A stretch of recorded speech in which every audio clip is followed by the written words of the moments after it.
Hi there, this is Carole Freeman of Hypnotic Nutrition, Keto Carole. I'm here to show you how to set up Cronometer for my 90-day keto diet program. And so you're going to go to cronometer.com, set up your account, get all your info entered in there.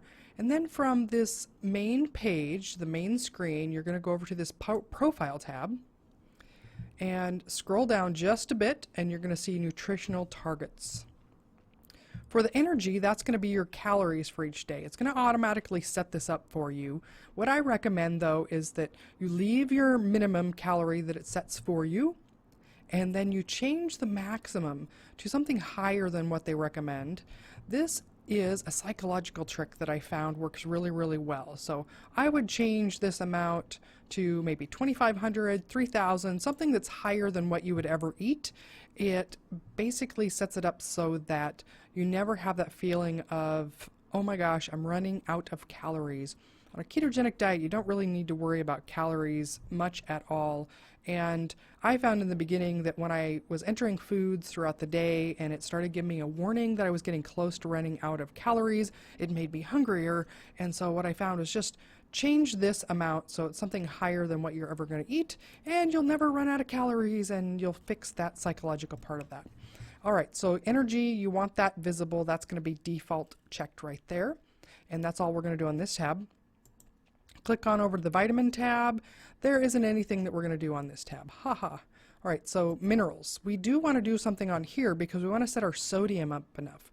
So your minimum for sodium, 2,000. Your maximum for sodium is going to be 5,000. You can make that higher. You just want to be in that range of at least 2,000 to 5,000 milligrams of sodium per day on your ketogenic diet. Make sure that box is checked and you're all set for that tab.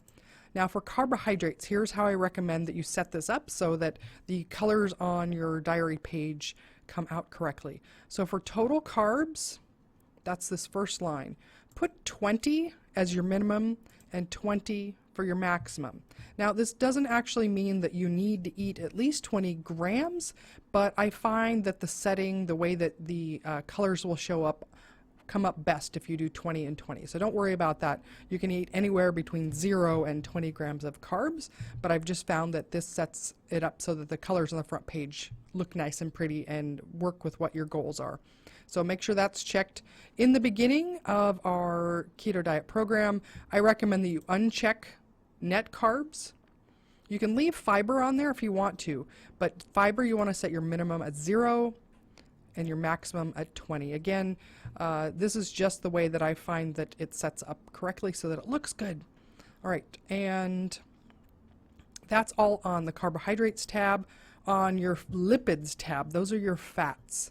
It's going to set a minimum there. Most people are going to eat at least 80 grams. I set my minimum at 125, and set your maximum 180 or 200. Again, something higher than you're ever going to eat, because fat is always eaten to satiety. So it's a free-for-all. Well, pretty much. You're going to be limited by how much you can digest and how much your taste buds like in the beginning.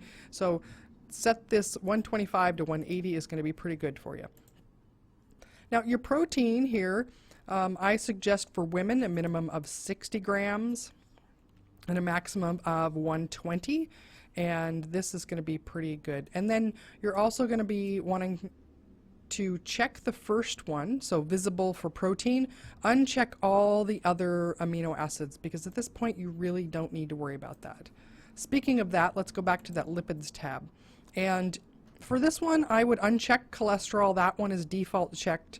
You can uncheck trans fats as well. You can leave these other ones checked if you want to check out what your saturated fat and omega-3 and omega-6 are, but those are optional as well. So just this first one you want checked. All right, we did our protein already. So let's go back to the diary page and I'll show you how this is going to look on here. And so let's just enter a food. You hit add food here. The little apple there, I'm just going to add some eggs. And I'm going to select large. And you can see here for each egg you get 6.3 grams of protein, 0.6 grams of carbohydrates, and 5.3 grams of fats. And if you're following my meal formula, you know you want between about 15 and 25 grams of protein per meal. So let's just say that we're aiming for that. So let's play around and see how many eggs are going to get our protein goal. 2 eggs is going to be 12.6. Let's go for 3 eggs and see how that does. That's pretty close. That's between 15 and 20 grams. So let's go ahead and add that. And now we can see, we scroll down a little bit and you've got your calorie summary here. And you've got 232 calories from those eggs, and then if we hover over this part here, here's where we get our percentages. The fat percent just from 3 eggs is going to be 62% fat. Now that's not adding any extra fat to it at all. So for a ketogenic diet, we want to be between 60 and 90% fat for the most part, and so you can see already that you're in that range. And by the time you enter your entire day's worth of food, you'll be able to hover over these and be able to see your percentages there. And I wouldn't worry so much about this part. The other part you tend to want to look at, though, is scrolling down a little bit more and you see general, how many calories you had for the day, how many total carbohydrates you've had here. In the beginning of my 90-day program, you're going to want to keep that at 20 grams or less. And here's your fat. This can be fun to watch as well, especially if you're coming from a very low-fat approach. This one's really fun when you can get it over 100 grams in a day. And then your protein as well is down here. So for 18.9 grams of carbs and 3 eggs, I'm getting at about a third of my protein. So if I'm eating 3 meals per day, I'm right on target for getting a third of my protein. Then over on the right-hand side, you can see your vitamins that you've had and your minerals. And sodium here is when you want to get to at least 2,000 milligrams, like we set that to. So we can go ahead and add in salt here too, which is pretty cool. So let's say I had some sea salt, and I'm going to have half a teaspoon, which is 2/4 teaspoons. There's math in measurements. All right, and so then I scroll down again, and that gets me to 1,300 milligrams of sodium total. So yes, I'm just over half, and like I recommend, you want to have at least a whole teaspoon of salt per day. And each of these that you hover over, you can actually see, you know, for the B12 that I had, it shows you where that came from. So once you enter more foods, you'll see a list over there of the different foods that came from. The other thing that's really cool about Cronometer, you can enter biometric. So add biometric here. You can track your weight. You can track your height if for some reason you start growing, and blood pressure, your blood glucose, body fat percentage, your waist, cholesterol readings. You can also track your blood ketones here, which is pretty cool. And if you have a urine strips or breath, you can track that as well.